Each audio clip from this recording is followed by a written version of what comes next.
감사합니다. 우리 말씀 같이 나누겠습니다. 오늘 나눌 말씀은요. 사무엘상 7장 1절부터 17절 말씀인데요. 12절만 우리 합독하여서 한 절만 같이 읽도록 하겠습니다. 네, 사무엘상 7장 1절로 17절의 말씀 오늘 같이 나눌 텐데요. 12절 한 절 같이 나누겠습니다. 12절 말씀입니다. 같이 읽겠습니다. 시작. 사무엘이 돌을 취하여 미스바와 센 사이에 세워 이르되 여호와께서 여기까지 우리를 도우셨다 하고 그 이름을 에벤에셀이라 하니라. 아멘. 오늘 예배 가운데 나오신 모든 청년 예배자 여러분들 환영하고 또 축복합니다. 우리 옆 사람과 인사합시다. 샬롬. 네, 여러분 9월이 시작됐습니다. 네, 9월의 첫 예배인데 많이 지치셨나요? 네. 네, 또 많이 지쳤을 수 있는데 네, 지치죠. 또 지칩니다. 또 학기도 시작되고 그렇죠? 여러 가지 또 일상들이 계속 반복되고 하는데 우리의 삶은 늘 지치고 고단하나 그러나 주님이 우리 함께 하심을 잊지 않고 살아낼 때 또 하늘에서 부어주시는 힘을 얻게 될 줄로 믿습니다. 특별히 오늘 예배 가운데 하나님이 주시는 말씀을 통해 위로가 있고 또 살아갈 힘을 얻는 이 예배 시간 되기를 바랍니다. 사무엘상 7장 말씀을 같이 나눌 텐데요. 우리 지난주까지 이제 법궤가 드디어 돌고 돌고 돌아서 이스라엘로 돌아오게 되었던 이야기를 우리가 나누었어요. 그렇죠?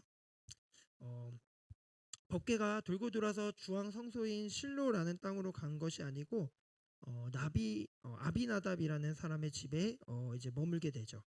거기서 엘리야살이라는 제사장이 그 궤를 이제 지키게 됩니다. 성경에서 이 아비나답이라는 사람에 대한 정보가 전혀 나오지 않거든요. 그래서 어떤 사람인지 정확하게는 알지를 못해요. 그리고 엘리야살이라는 이 사람도 구약 성경에서 되게 그냥 보편적으로 많이 사용하던 제사장의 이름입니다. 그래서 아비나답의 집이 어디였는지 엘리야살이 누구인지를 정확하게는 알 정보는 없지만 분명한 것은 이들은 레위 사람들이었을 것이다 이렇게 추측해 볼 수 있고, 또 중요한 사실은 이 법궤가 이 아비나답의 집 엘리야살이 지키고 있는 그곳에 있었을 때 거룩하게 구별되어져서 그들이 잘 지켰고 그다음에 그 법궤가 있었던 그 집에 축복이 임했다라는 거예요. 무려 20년이라는 긴 시간 동안 이 법궤가 이 아비나답 집에 머물게 됩니다. 그리고 하나님의 영광이 그곳에 충만하게 임하여서 그 집이 복을 누리게 돼요. 이스라엘 백성들이요 이렇게 긴 시간을 보내는 동안에 이제 마음에 큰 심경의 변화가 생깁니다. 이제는 어떤 마음이 생기냐면 여호와를 사모하는 마음이 생겨요. 오늘 성경 말씀에서는 개역개정에서는 사모한다라고 이렇게 표현하고 있는데 히브리 원어로 보면 애통하다라는 뜻이거든요. 그러니까 이제 이스라엘 백성들이 슬퍼하고 애통하면서 여호와를 향하게 되었다라는 이야기입니다.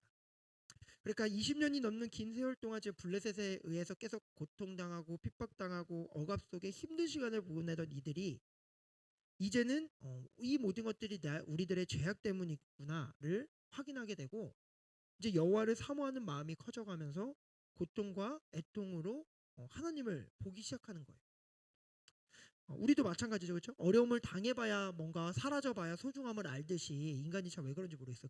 그렇듯이 이스라엘 백성들도 긴 시간 동안 고통당하고 아픔 속에 있다 보니 이제 정말 여호와를 향하게 되고 여호와를 향한 애통하는 마음을 갖게 됩니다. 법궤 에피소드로 인해서 잠시 미뤄졌던 인물이 있죠. 사무엘 맨 처음에 시작이 누구의 이야기냐면 사무엘의 이야기였어요. 그런데 법궤 이야기가 4장부터 6장에 진행되면서 잠깐 사무엘의 이야기가 잠시 멈췄었는데 오늘 7장을 보면 다시 사무엘이 등장합니다. 아마 사무엘도 그 앞부분에서는 굉장히 어린 사무엘이었죠. 한나가 기도하여 얻은 사무엘의 이야기에서 법궤가 이동하면서 전쟁이 있었던 그 모든 시간들을 함께 겪었을 것이고 20년이라는 시간이 지나서 이제는 사무엘이 어린아이가 아닌 영적인 지도자로서 서 있는 모습을 보게 됩니다. 그리고 여호와를 향하여서 이렇게 애통하고 사모하고 이제 하나님을 바라보려고 하는 이스라엘의 마음과 상황과 이런 것들이 준비되었고 사무엘도 영적인 리더로 세워졌고 이제 하나님의 딱 시점 때가 된 것이에요. 그래서 이때 사무엘이 이스라엘 백성들을 향하여 설교를 합니다. 오늘 3절 말씀인데요. 이런 설교를 해요. 3절 말씀 한번 같이 읽겠습니다. 시작.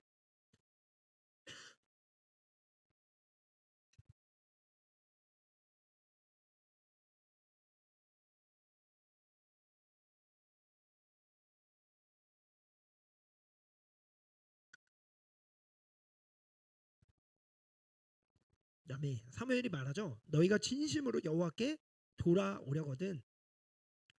사무엘의 설교의 핵심은요. 진정한 회개가 무엇인가에 대한 설교인 것 같아요. 그러니까 여호와께 돌아온다라는 것은 회개의 정의이죠. 우리가 신앙생활을 많이 하지만 회개를 종종 우리는 오해합니다. 어떻게 오해해요?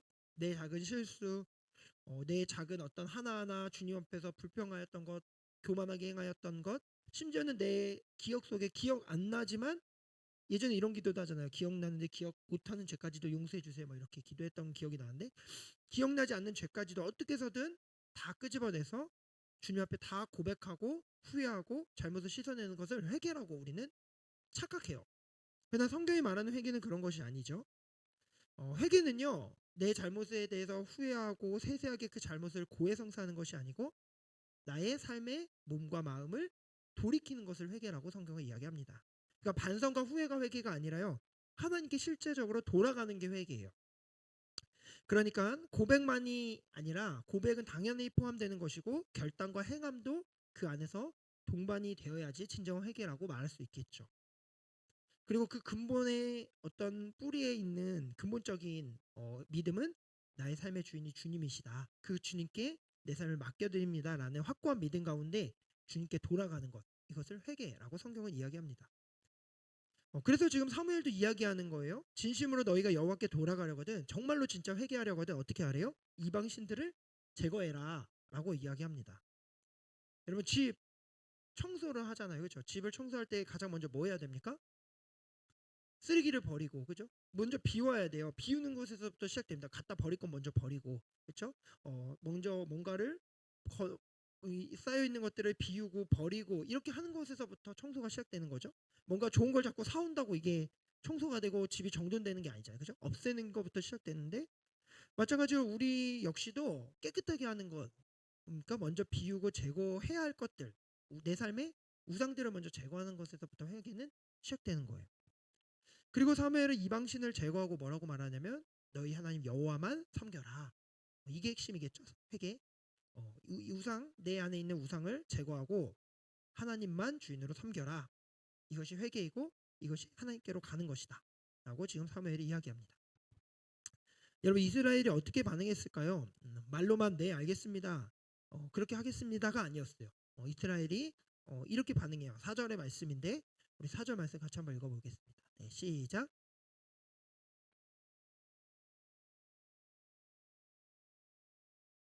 네, 아멘. 여러분 이스라엘에 엄청난 변화가 일어났죠, 그죠? 그들이 정말로 어떻게 해요? 바알과 아스다롯이라는 우상을 내다 버렸어요. 정말로 제거했어요. 그리고 여호와만 정말로 섬기기 시작합니다. 진정한 회개가 일어난 거예요. 그 전까지는 말로만 알겠습니다 하면서도 계속 하나님과 우상을 겸하여 섬겼죠, 그죠? 계속해서 그런 식으로 했던 실패와 좌절과 뭔가 패배의 삶에서 진짜 돌이켜서 회개함으로 하나님 앞에 진짜 회복의 시작이 이제 일어나고 있는 거예요. 그래서 사무엘이 이런 이스라엘을요 미스바라는 곳으로 불러 모읍니다. 그리고 그곳에서 이스라엘 백성들과 함께 하나님을 위해서 여호와께 기도해요.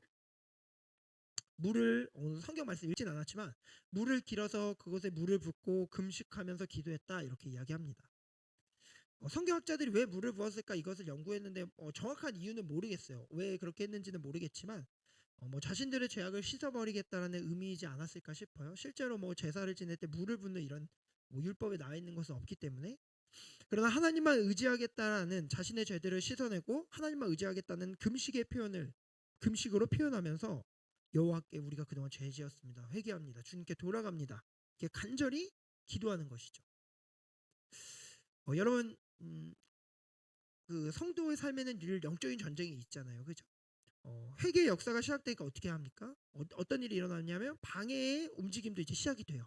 이스라엘이 회개하고 뭔가 주님 앞에서 새로운 삶을 시작하려고 하니까 방해하려는 어떤 영적인 움직임들이 시작되죠. 뭡니까? 블레셋이 이 미스바에 사람들이 모였다라는 소식을 듣고 곧장 전쟁을 하기 위해서 쳐들어옵니다. 아마 이스라엘 백성들, 아마 블레셋 이 사람들은요 이스라엘을 아주 공적으로 이렇게 많이 모이는 것을 금지했을 수도 있어요, 이전에요. 왜냐하면 이들이 이렇게 모여서 뭔가 전쟁을 일으킬 수도 있다라고 생각했기 때문에 그것을 금지했을 것이다라는 추측도 있고, 아니면 이들이 지금 이렇게 모여 있기 때문에 눈의 가시 같은 언젠가는 저들을 다 멸망시켜야 되는데라고 생각했던 블레셋이 지금이 기회다. 한 번에 저들을 다 몰살시켜야겠다. 이렇게 생각했을 수도 있습니다. 어쨌든 지금 기도의 자리에 어떤 일이 일어나요? 전쟁이 시작되려고 하는 거예요. 여러분 이스라엘 입장에서는 마음이 어땠을까요? 뭐 20년 정도의 시간이 흘렀지만 어쨌든 블레셋과 여러 번 전투를 했었는데 매번 어떻게 됐어요? 이스라엘이 패배했었죠. 그죠? 그때마다 많은 사람들이 죽어났고 심지어는 법궤가 빼앗겼던 일도 있었고 그 가운데 이스라엘에 정말 떠올리고 싶지 않은 악몽이나 고통의 그 시간들이 그 전쟁 가운데 있었을 거란 말이죠. 그게 얼마나 불안하겠습니까? 그죠? 우리가 이제는 기도하며 주님 앞에 모여 있는데 전쟁이 곧 일어나려고 하니 그들 마음에 불안함이 있는 것이죠. 이전에는 이스라엘 백성들이 법궤만 있으면 우리가 승리할 수 있을 것이다 라고 해서 전쟁 가운데 막 환호하고 떠들썩하면서 오히려 블레셋이 떨고 있었는데 이제는 완전 상황이 반대가 됐죠. 그죠? 이스라엘은 법궤도 없고 지금 쳐들어오는 블레셋으로 인하여서 불안에 떨고 있고 블레셋은 의기양양하게 우리가 이제 진짜 얘네들을 이번 참에 다 몰살시켜야겠다 라는 생각으로 쳐들어오고 있는 상황입니다. 여러분 이스라엘은요 만약에 분명히 이전과 같은 그들의 상태였다라면 어떻게 했을까요? 뭔가 의지할 무엇인가를 반드시 찾아냈을 거예요. 이전에도 전쟁하고 블레셋과 싸울 때마다 어떻게 했습니까? 우리의 불안과 두려움을 해소하기 위해서 법궤를 가지고 와서 뭔가 승리의 어떤 치트키로 사용해 보려고 하고 또 하나님을 도구로 삼거나 아니면 뭐 바알이나 아스타롯이나 어떤 우상들을 섬겨서라도 자신들의 불안을 잠재울 수 있는 무엇인가를 만들려고 했던 것이 이스라엘 백성들의 계속 반복되는 모습이었어요. 근데 오늘 이스라엘은요 완전 다른 반응을 보입니다. 어떻게 하냐면 사무엘에게로 가서 우리를 위해서 여호와께 쉬지 않고 우리를 구원할 수 있도록 기도해 주세요. 하나님이 우리를 구원하실 수 있도록 도와주세요 라고 이렇게 이야기해요. 엄청난 변화가 있는 거죠. 지금 이스라엘 가운데 요청하는 것입니다. 사무엘에게 우리를 위해서 기도해 주세요. 하나님만이 우리를 진짜 구원해 줄 수 있는 분입니다. 이것을 인정하고 기도를 요청하고 있는 모습이에요. 선지자 사무엘은요 이 이스라엘의 마음 요청대로 어떻게 하냐면 번제를 쌓고 하나님께 간절히 부르짖습니다. 그리고 응답을 받아요. 놀라운 일이 일어나요. 어떤 일이 일어난가 하면 전쟁이 일어납니다. 전쟁이 시작돼요. 그들과 싸움이 일어나는데 하나님이 큰 우레를 발하였다. 성경에 이렇게 기록해요. 번개가 번쩍번쩍하고 막 이러니까 그 블레셋 안에서 혼비백산하면서 뭔가 불안과 두려움 속에서 그들이 막 우왕좌왕하는 가운데 이스라엘이 처음으로 승리를 하게 되는 일이 벌어집니다. 그러니까 드디어 20년 만에 결국 이스라엘이 싸워서 승리하는 놀라운 일이 벌어진 것이죠. 하나님이 하신 거겠죠, 그죠? 하나님이 하신 것이지만 블레셋과의 대결에서 처음으로 승리를 하는 놀라운 일들을 경험합니다.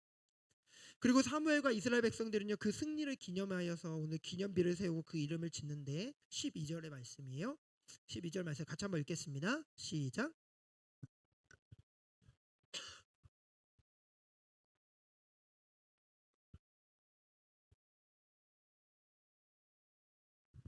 아멘. 여러분 여기서 에베네셀이라는 이름이 등장하죠. 의미가 뭡니까? 여호와께서 여기까지 우리를 도우셨다.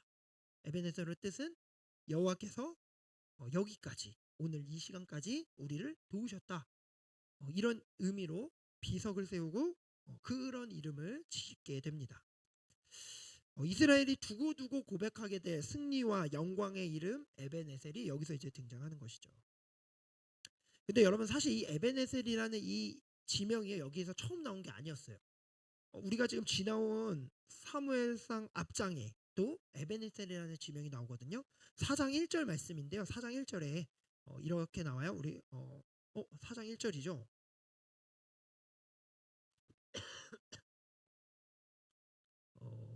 잠시만요. 제가 본문을 잘못 알려줬나 봐요.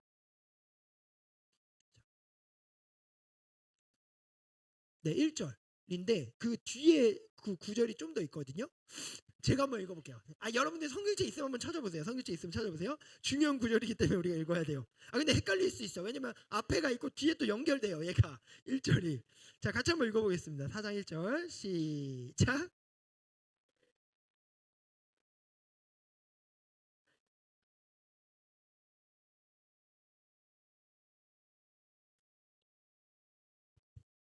아멘. 괜찮습니다. 누구라도 헷갈릴 수 있어요. 여러분들 헷갈렸잖아요. 그죠? 없는 줄 알았잖아요. 그죠? 네, 4장 1절을 보면은 그 에베니스라는 지명이 이전에 한 번 더 나온 것을 확인할 수 있죠. 이때 지금 나오고 있는 상황들 우리가 다시 한번 떠올려 보면 어떤 상황이에요? 법궤 에피소드가 이제 시작되는 처음이에요. 그때 에베니스라는 지명이 등장하거든요. 어떤 상황인가 하면 지금 이스라엘과 블레셋의 첫 전투를 앞두고 있는 상황이에요. 그때 블레셋은 아벡이라는 곳에서 진을 치고 있고 블레셋은 아벡이라는 곳에 진을 치고 있고 이스라엘은 에벤에셀이라는 땅에 진을 치고 있습니다. 그러니까 에벤에셀이라는 이 지명은 지금 이스라엘이 블레셋과 전쟁을 벌이기 위해서 지금 전열을 갖추고 있던 전쟁의 장소였어요. 근데 이 전쟁의 결과가 어떻게 됩니까? 우리가 잘 알죠. 이미 지나왔기 때문에 전쟁에서 누가 이겨요? 블레셋이 이기죠. 그죠? 이스라엘이 철저하게 패배합니다. 그래서 4천 명이라는 어마어마한 사람들이 그 땅에서 죽게 되죠. 그리고 게다가 언약궤를 가지고 와서 또 싸우는데 처참하게 지고 법궤도 빼앗기고 그들에게 법궤를 빼앗겼다는 이야기는 뭡니까? 하나님의 영광이 떠났다라는 이스라엘 자신들의 민족의 정체성마저 완전히 무참히 짓밟히게 되는 굴욕을 경험하게 되죠. 그래서 사실 여러분 에벤이셀이라는 이 땅은 어떤 땅입니까? 기대하던 일이 무너진 소망이 사라진 굴욕적인 땅이에요. 수치스럽고 실패했고 절망스러운 자리가 에벤에셀이라는 그 자리였어요. 반복되는 고통, 계속 전쟁을 해도 계속 실패하는 자리가 에벤에셀이라는 이 자리였습니다. 근데 여러분 오늘 7장에서요. 이 자리가 어떻게 바뀝니까? 실패와 고통의 수치의 자리가 승리와 영광으로 바뀌게 되는 것이에요. 은혜의 상징으로 다시 회복되는 것이죠. 두려움과 불안 속에서 나에게 방법이 없다는 것을 인지하고 하나님께 붙들고 기도하며 온전한 회개로 나아갔을 때 능력을 경험하게 되는 자리로 변화되게 된 것입니다. 여러분 사실 언약궤가 능력이 아니었죠. 그죠? 제사가 능력이 아니었어요. 최대한 계획을 철저하게 세워서 전열을 가다듬고 대열을 잘 맞춰서 일사불란하게 정말 전술을 잘 세워서 싸우는 것이 능력이 아니었다라는 거예요. 행위가 능력이 아니었음을 보여주는 것이죠. 어떤 게 능력입니까? 하나님이 능력이심을 이 이스라엘의 역사를 통해 지금 보여주고 계시는 거죠. 온전히 하나님께로 돌이켜 하나님만이 내 삶의 주인이시고 나의 도움은 오직 하나님께만 있다라는 진실한 믿음으로 예배하는 자에게 역사하시는 하나님이 능력이시죠. 하나님의 말씀이 그래서 능력이고 성령 충만함이 능력인 것이죠. 그 능력이 하나님은 언약궤를 가지고 싸웠느냐 아니었냐, 제사를 잘 드렸냐 안 드렸냐가 아니라 그들이 어떤 마음과 어떤 태도를 취하여서 어떻게 주님 앞에 서는지를 더 정확하게 보고 계신 분이셨어요. 그래서 이스라엘 백성들이 자신의 노력과 힘으로 싸울 때에는 실패하였지만 하나님을 의지하여서 하나님께 회개하며 하나님만이 나의 주인이심을 선포하며 나아갈 때 그 수치의 자리가 승리의 자리로 회복되게 되는 역사가 일어났던 것입니다. 사랑하는 청년 예배자 여러분들, 예수님 안 믿는 세상 사람들은요 당장 눈에 보이는 것만을 바라보며 살아갑니다. 어떤 이야기예요? 지금 당장 고난과 어려움이 닥치면 불행하다고 생각해요. 그죠? 지금 당장 내 손에 돈이 없으면 나는 실패했고 뭔가 난 너무 잘못 살았다라고 생각해요. 당장 어떤 어려움을 만나면 너무 고통스럽고 절망스럽고 죽고 싶다고 이야기해요. 눈에 보이는 현실을 만을 바라보며 살아가는 인생들은 그런 것이죠. 근데 여러분 성도인 우리들 역시도 때때로는 세상 사람들과 다르지 않게 우리도 현실에 우리의 시각이 머물러 있을 때가 있습니다. 어쩔 때요? 우리가 교회에서 열심히 예배하고 그죠? 기도하고 찬양하고 말씀을 듣고 은혜를 가득 채워서 수련회 때 그 받은 은혜를 충분히 누릴 때에는 천국을 경험하잖아요. 그죠? 주님 없으면 살 수 없을 것 같고 내가 모든 것을 할 수 있다고 생각하고 그런데 여러분 내일부터 시작되는 이제 우리의 현실 속에서는 천국을 경험하기가 쉽습니까? 어렵습니까? 어렵죠. 그죠? 우리의 현실 속에서는 천국을 경험하기가 어렵습니다. 그렇게 은혜를 받고 주님이 살아계심을 믿고 내가 오늘도 기도하고 선포하고 나아가는데 내일 내 삶으로 돌아가면 나의 가정을 바라보면 또 나의 직장을 보면 내가 다니는 학교에 가보면 지금 내게 주어진 삶을 돌아보면 어때요? 답답하고 불안하고 또 두려운 요소들이 우리의 삶에 참 많죠. 그죠? 평안함보다는 긴장감과 불안함이 더 많고 자유함보다는 뭔가 속박되어 있다라는 느낌이 우리에게 훨씬 많고 피곤하고 고단합니다. 그죠? 여러분들 예배에 오시는 모습만 봐도 너무 고단해 보이는 게 한 주간의 우리 삶이 그런 것이잖아요. 그죠? 그 안에서 뭔가 내가 실력이 없고 부족하다고 느끼면 더 최악으로 이제 가는 거죠. 그죠? 나의 자존감도 떨어지고 내가 정말 내 자신이 너무 실망스럽게 여겨집니다. 그런데 여러분, 사랑하는 청년 예배자 여러분들, 말씀드리고 싶은 것은 우리는 다른 시각이 필요하다라는 거예요. 현실을 바라보는 것뿐만 아니라 다른 시각이 필요해요. 세상 사람들처럼 당장의 현실을 바라보는 것이 아니라 더 높은 차원의 시각이 우리에게는 있어야 된다라는 것이죠. 여러분들 그 드론 아시죠? 드론. 그 여행 콘텐츠 같은 것들 보면은 드론 촬영해서 영상들 많이 보여주잖아요. 그죠? 눈에 당장 이렇게 사람이 보는 것보다 이렇게 드론이 떠서 그 지역을 다 비춰주거나 전체적으로 보여주면 얼마나 그게 아름다워 보이고 조화로워 보이고, 그렇죠? 그 안에 있는 그 건물이나 뭐 어떤 조형들이 더 예뻐 보이고 뭔가 조화로워 보이고 더 아름답게 보이는 것들을 우리가 확인합니다. 근데 여러분, 우리에게 필요한 시각이 있다면요, 영적인 시각이 필요한데 이 시각은 바로 이런 드론 같은 시각을 우리가 갖는 거예요. 뭡니까? 당장 내 눈앞에 보이는 것만 보는 게 아니라요, 드론을 띄우듯 우리의 삶을 띄워서 어떻게 봐요? 우리의 과거를 보는 거예요. 우리의 과거를. 지금까지 내가 어떻게 살아왔는지, 오늘 내가 이 삶에 지금 내 현실에 오늘에 내가 있을 수 있었던 그 시간까지 그 곳곳마다 하나님의 강한 손길들이 임했던 그 흔적들을 보는 거예요. 내가 오늘 이 자리에 있을 수 있었던 것은 내 노력과 힘으로 온 게 결코 아니고 주님이 나의 삶에 곳곳에서 함께 하셨고 그때마다 은혜를 주셨고 그때마다 채워주셨음을 확인하는 거예요. 그리고 내가 지금 있는 그 자리에서 내가 오늘도 살아가고 있는 이 가운데 하나님의 함께 하심을 보는 것이고, 그런 주님이 나의 미래를 또한 지키시고 책임지신다는 시각이 우리 가운데 필요한 것이죠. 이것은 성령 하나님을 모신 자들, 성령 하나님의 드론으로만 확인할 수 있는, 성도들만 확인할 수 있는 특별한 은혜이자 특권이자 능력임을 여러분들 믿으시기를 바라요. 여러분, 오늘 하나님께서요, 나를 오늘 여기까지 인도하셨다, 이렇게 고백할 수 있는 인생은 여러분 결코 실패한 인생이 아닙니다. 여러분, 아무리 성공하고 평안하고 돈이 많고 모든 것이 평안하다 할지라도 하나님이 나를 오늘까지 인도하셨다라는 이런 고백을 할 수 없다면 그 인생은 실패한 인생이에요. 여러분, 오늘 내가 서 있는 이 자리가 다 주님의 은혜였다라고 말할 수 있다면 여러분, 그 자리는 수치의 자리가 아니고 영광의 자리가 되는 것입니다. 여러분, 이스라엘에게는 20년이라는 긴 시간이 걸렸어요. 그러나 그 시간을 통과하면서 하나님은 그들의 수치스러운 과거를 하나님이 역사하시는 영광의 자리로 만드셨습니다. 그래서 에벤에셀에 하나님께서 이스라엘 가운데 함께 하심을 오늘 말씀을 통하여 확인할 수 있게 하십니다. 여러분, 말씀을 정리합니다. 진심으로 사랑하는 청년 예배자 여러분들, 여러분들의 자리는 어떤 자리이십니까? 여러분, 때때로 우리의 삶에 수치스러운 자리가 있을 수 있고 또 절망스럽고 뭐 힘든 자리가 있을 수도 있습니다. 그리고 매일매일의 현실이 뭐 짜증나고 또 피곤한 자리가 될 수도 있겠죠. 그래서 여러분, 오늘 우리의 삶의 그 자리도 그렇지만 때로는 어떤 사람들은 나의 돌아온 과거를 보면서 수치스럽다고 여기는 사람들도 있어요.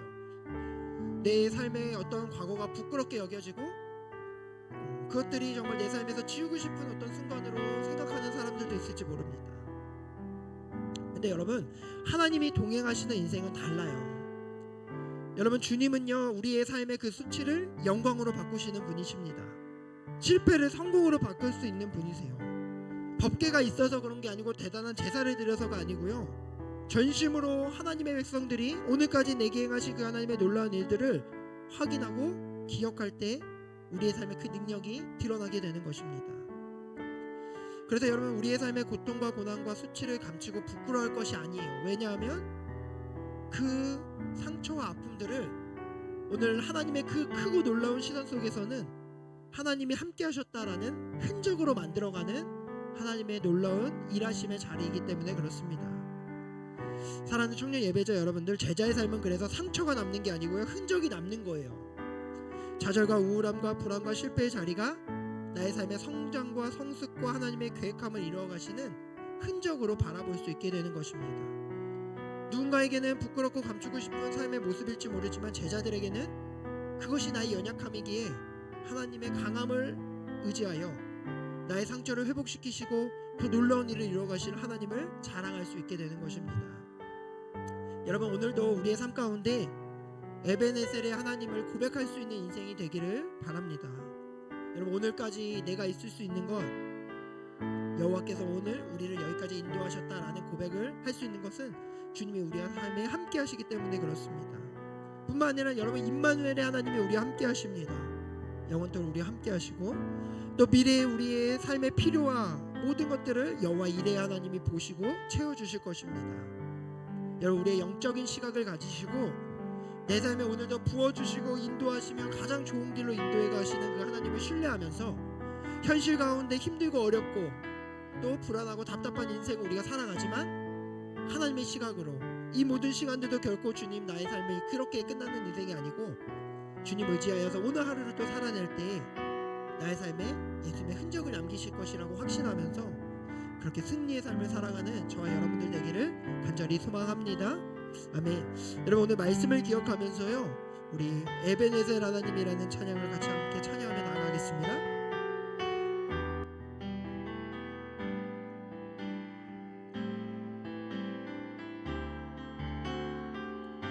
지금까지 에베네셀, 지금까지 에베네셀, 여기 임마누엘, 앞으로 여호와 이레, 나의 가는 길 함께 우리 한 번 더 고백합시다. 지금까지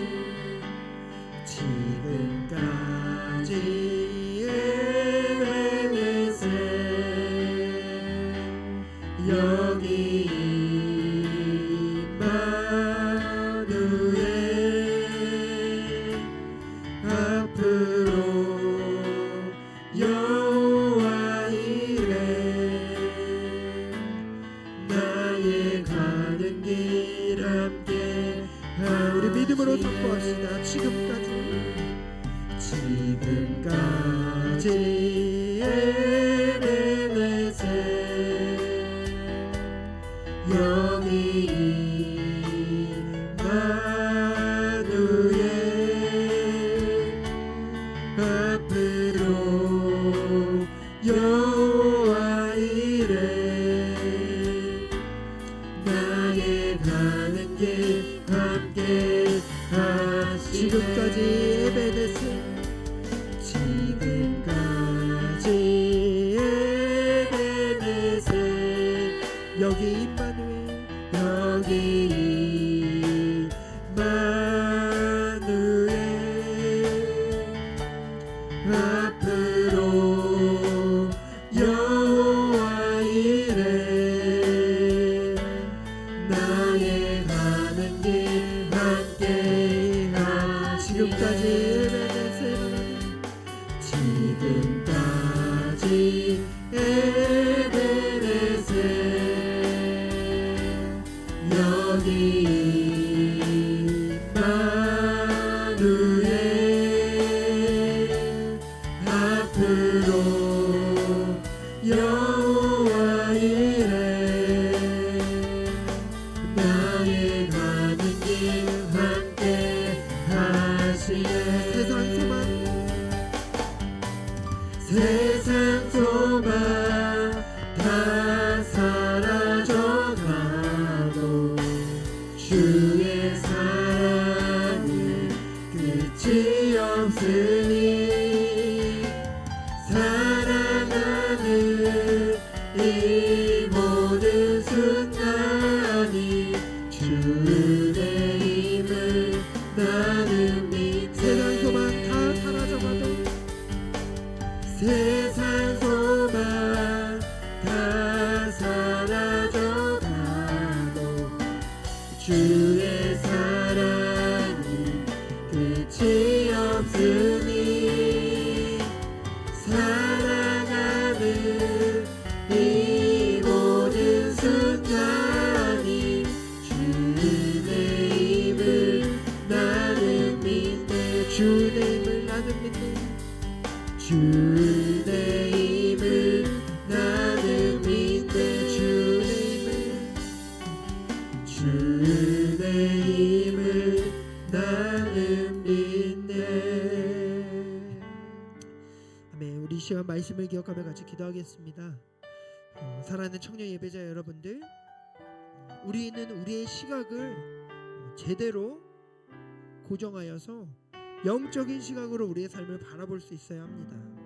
삶을 제대로 보아야 돼요. 여러분, 우리의 삶이 우리의 현실이 때로는 천국을 누리기에는 너무 답답하고 힘든 삶, 또 스트레스가 가득하고 늘 반복되는 일상 가운데 지쳐있지만, 그러나 그러한 현실만 바라볼 때에는 그 자리가 실패이고 수치이고 절망이고 고통이고 아무것도 보이지 않는 현실처럼 보이지만, 그러나 하나님의 관점으로 우리의 눈을 들어서 하나님의 마음으로 우리의 삶을 바라보게 될 때 오늘 내 삶이 에베네셀의 하나님의 역사가 있는 자리로 새롭게 보이게 될 것입니다. 여러분, 우리가 오늘 살아가고 있는 모든 현실, 내가 일할 수 있는 것, 내가 공부할 수 있는 것, 내가 오늘도 예배할 수 있는 것, 창세전에 우리를 택정하시고 십자가에서 죽으시기까지 우리를 사랑하신, 그리고 오늘까지도 우리를 돕고 인도하시는 에베네셀의 하나님의 은혜가 아니었다면 결코 할 수 없는 일입니다. 여러분, 오늘 우리에게 주어진 하루, 숨을 쉴 수 있는 이 모든 것들마저도 하나님의 은혜입니다. 하나님의 영적인 시각을 보지 못하면 우리 가운데 이 은혜가 결코 누려질 수가 없습니다. 하나님, 우리에게 이 영적인 시각을 가지고 우리의 삶을 살아내게 하여 주옵소서. 에베네셀의 하나님, 오늘까지 나를 인도하신 하나님을 고백합니다. 임마누엘의 하나님, 오늘도 나의 삶께 영원토록 함께 하신다는 그 주님이 나와 함께 하십니다.